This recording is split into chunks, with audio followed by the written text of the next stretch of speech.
The Indiana Fever have just 72 hours to decide which player they are willing to leave exposed. The 2026 WNBA expansion draft is almost here, and protection lists must be turned in by Sunday, March 29th. Indiana can protect only 5 players.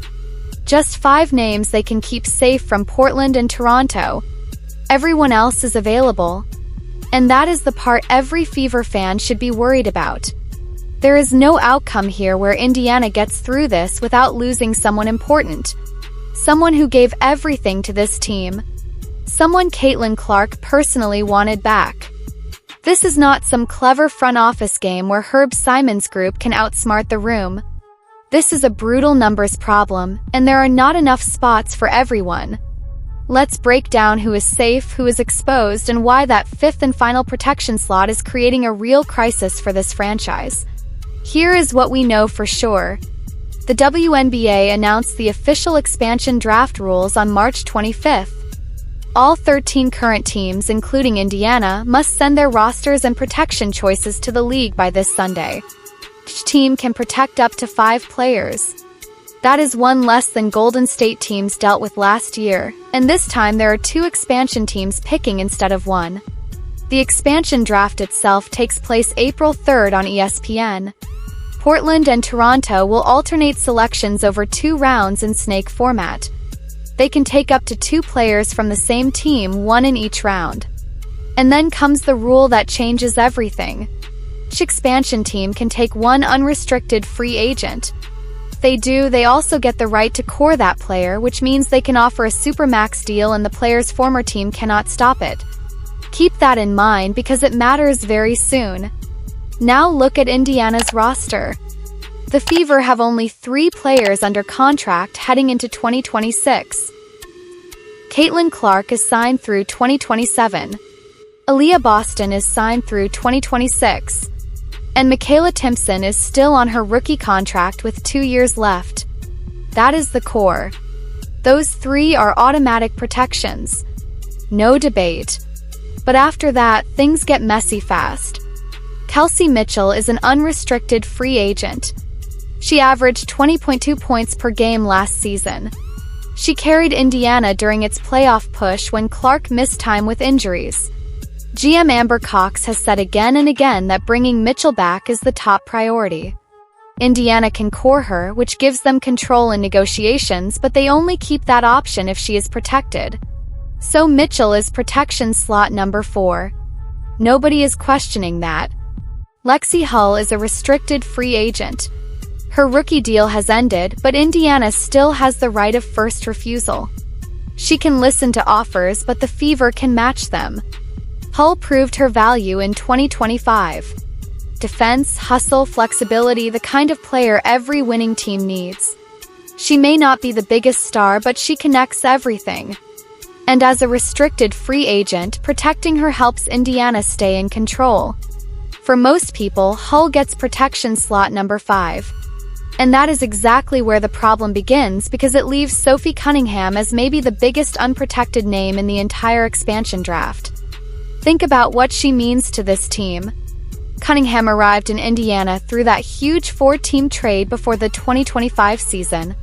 She quickly became the emotional engine of the roster.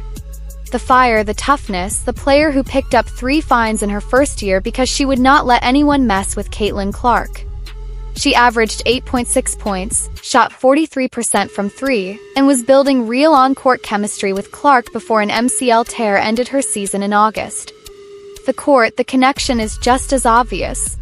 Clark even commented on Cunningham's social media this offseason, "Time to run it back." Cunningham answered, "Only if you cuddle and make me dinner twice a week." The fans love her. Clark loves her. The locker room loves her. And yet she is likely to be left unprotected. That is where this gets serious. Cunningham is an unrestricted free agent. Her 1-year, $100,000 deal is over. Under expansion draft rules, Portland or Toronto can use their 1 UFA pick on her. If that happens, they get exclusive negotiating rights and they can core her. That means a supermax offer Indiana cannot match, cannot block, and cannot do anything about. Now look at the rest of Indiana's likely unprotected names. DeWanna Bonner, veteran but with declining production. Sydney Colson, coming off a season-ending injury and already 32. Ari McDonald, also coming off injury. Brianna Turner, solid player but not someone you build a franchise around. Chloe Bibby and Christy Wallace, useful role players. Then compare all of that to Cunningham. She is 29, has huge brand appeal, a podcast, endorsement deals with Marriott and Quest, and she just signed with Project B for more than $2 million a year. She is exactly the kind of player a new team can build a marketing push around. If you are Portland or Toronto, and you are staring at Indiana's unprotected list with one unrestricted free agent choice to use across the whole draft, Sophie Cunningham is the name that jumps off the page. So why not protect her instead of Timpson? That is where the Fever front office is stuck. Kayla Timpson was the 19th pick in the 2025 draft. She barely played, just 2.6 points in 7 minutes per game. She is not helping much right now.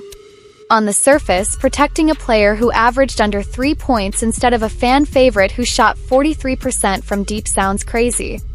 But this is where the cold roster math takes over. Timpson is on a rookie contract. She has 2 more years left under the new 2026 CBA. Salaries around the league are about to rise fast, but Timpson's deal stays cheap. If she develops, and she did show promising signs overseas this winter by scoring 17 points for USK Praha in the EuroLeague, Indiana could have a low-cost young piece for multiple years. That kind of value is hard to replace. You do not find it easily in free agency. You do not trade for it cheaply. You either have it or you do not. And with Cunningham, there is still at least a chance to get her back even if she is left unprotected. She has said she wants to return. Clark wants her back. The organization wants her back. If neither Portland nor Toronto uses its one UFA selection on her, then Cunningham simply enters free agency and Indiana can try to sign her again under the new CBA. That is the gamble Amber Cox and Kelly Krauskopf seem to be making. Protect the asset you cannot easily replace, and hope the player you truly want still comes back. But the part no one in the Fever front office wants to say out loud is simple. That plan could fail. Portland is a brand new franchise in a city that already lost a WNBA team once. The original Portland Fire folded in 2002. They need a name, a personality, someone who can help define the new era. Sophie Cunningham showing up in Portland would make headlines immediately. Older WNBA fans know the irony too. The Fever themselves were once born through expansion back in 2000 alongside the original Portland Fire, the Miami Soul, and the Seattle Storm. Indiana started from nothing and eventually became the home of Tamika Catchings and a title team. Now Portland is back, and expansion is coming for Indiana the same way it once created them. Toronto is starting fresh too, entering a new market as Canada's first WNBA team. They need someone who can get attention right away. Cunningham's podcast audience, her social media following, her personality, her willingness to be the loudest presence in the room. That is exactly what a marketing team wants. And the rule is clear. If Portland or Toronto takes Cunningham, they get her rights. They can offer the Supermax. And Indiana can only sit there and watch. There is one detail working in Indiana's favor, and it is easy to overlook. Tasha Howard cannot be taken in the expansion draft. She has already been cored twice in her career, which means she is no longer eligible for that process.